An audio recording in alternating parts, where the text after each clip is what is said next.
watching the base world news, and I saw the guy I know Ryan Martinez.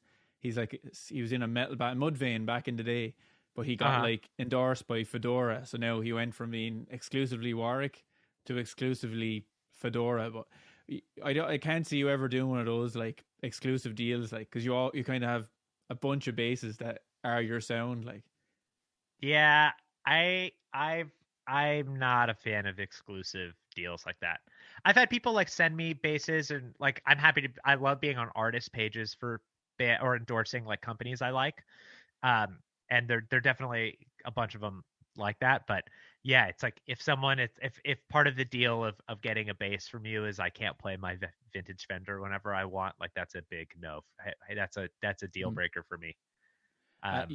You have a serious collection though, like, yeah, and some weird stuff. Maybe we'll go through some of them. I'll put the pictures up on the screen. Yeah. I wrote down what I saw anyway. You have a Hagstrom, a weird thing. Yeah, I got two of them actually. And where did you pick them up? At pawn shops, kind of, was it?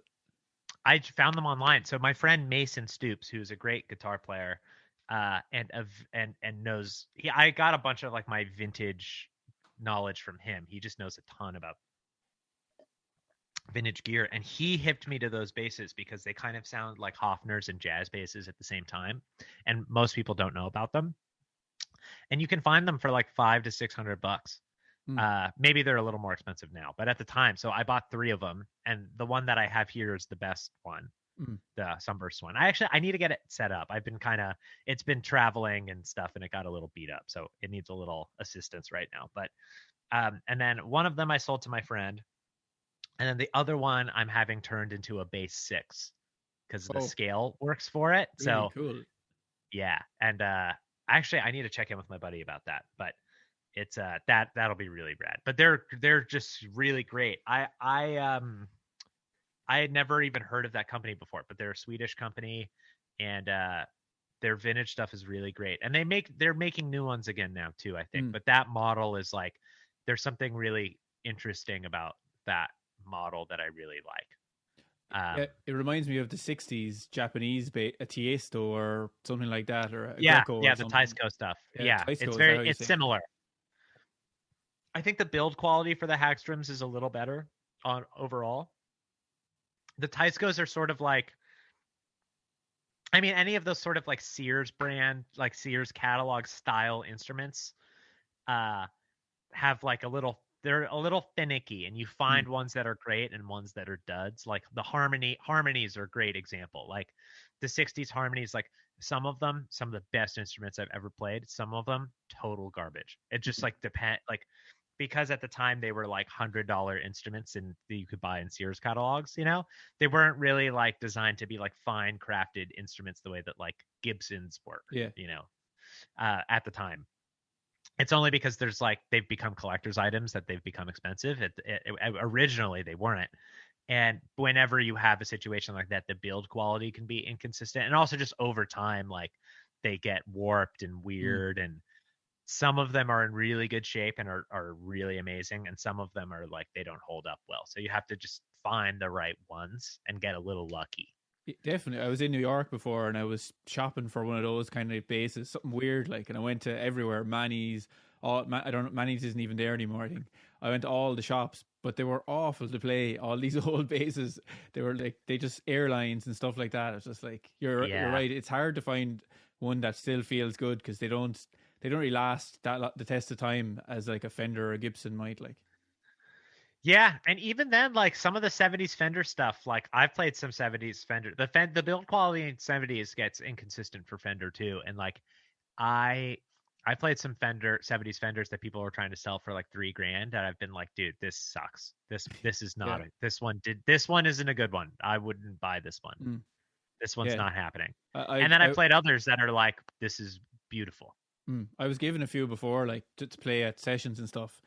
And I said, I don't think I'll use that. But really, I was thinking that thing is terrible. Like, even if it is a 70s bass.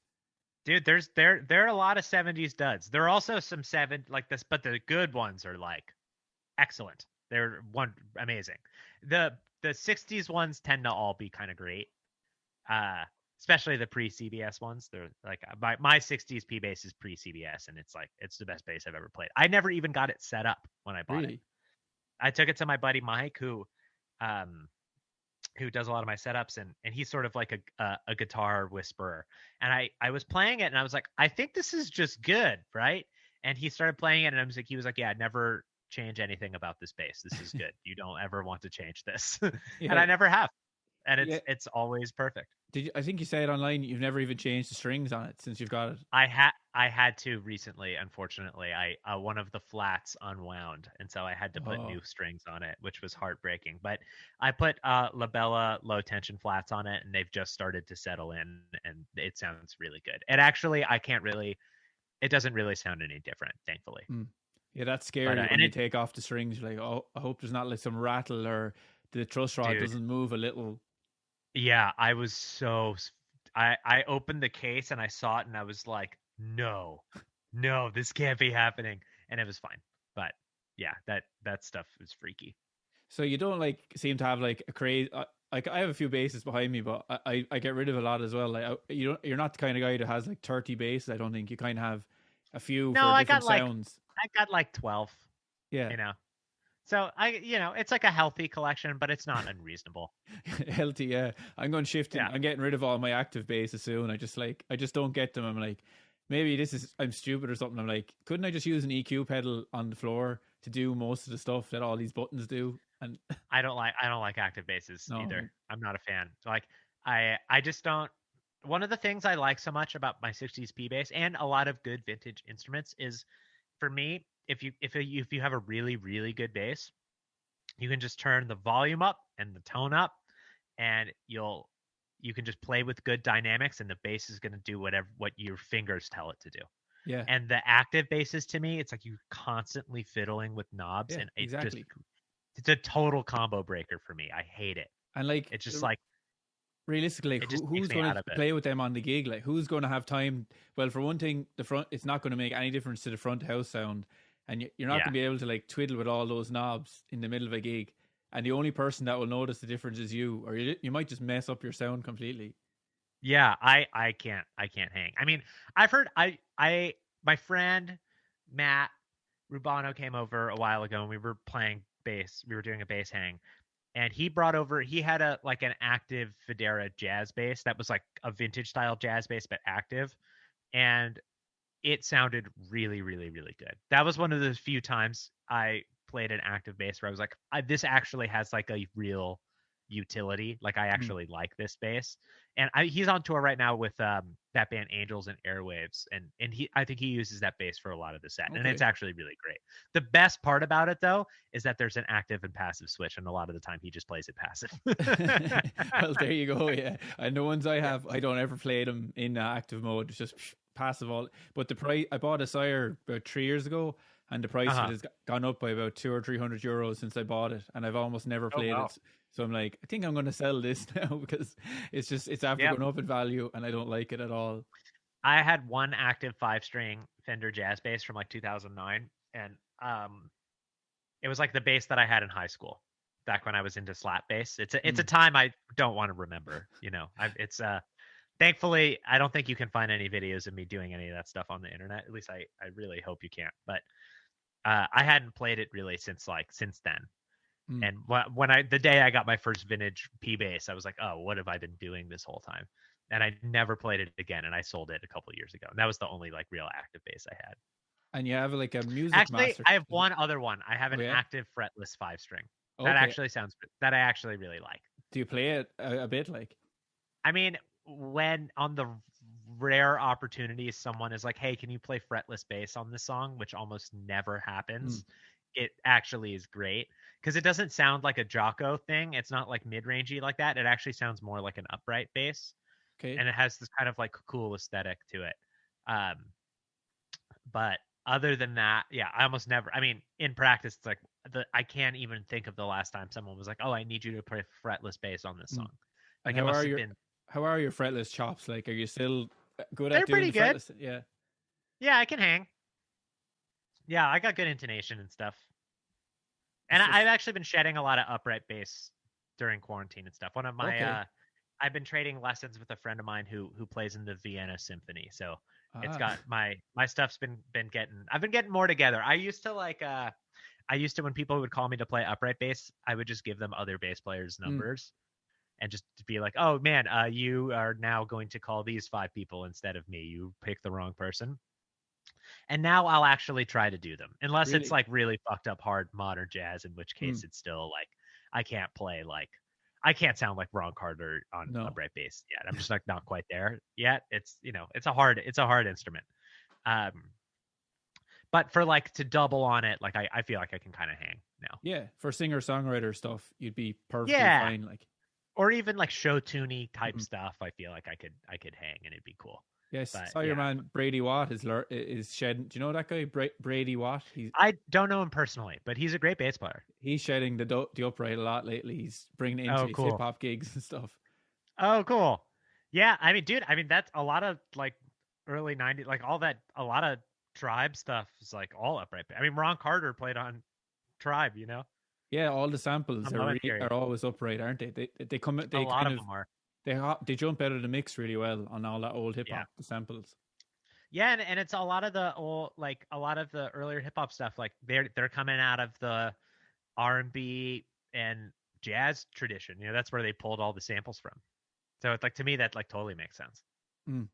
And you have a music master as well. It's kind of the mystery with the mystery pickup that you nearly told Yep. everyone what it was, and then you decided, Yeah. no, I don't want to tell.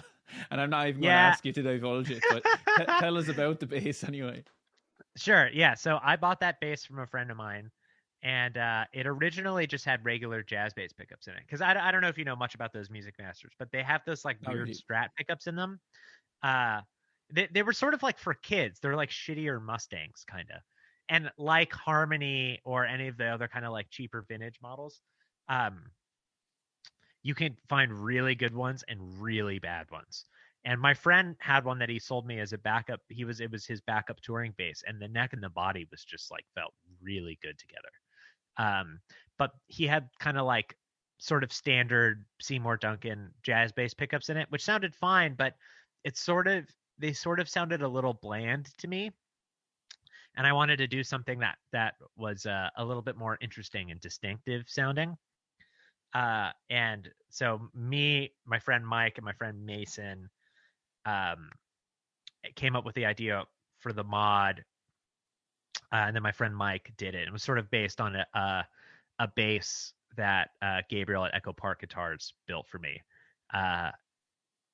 And so it's sort of all of the four of us. It was kind of like we kind of all shared the idea. It sort of based on something that Gabriel did, and then the three of us were kind of like, oh well, what if we turn this bass into something kind of like that but different?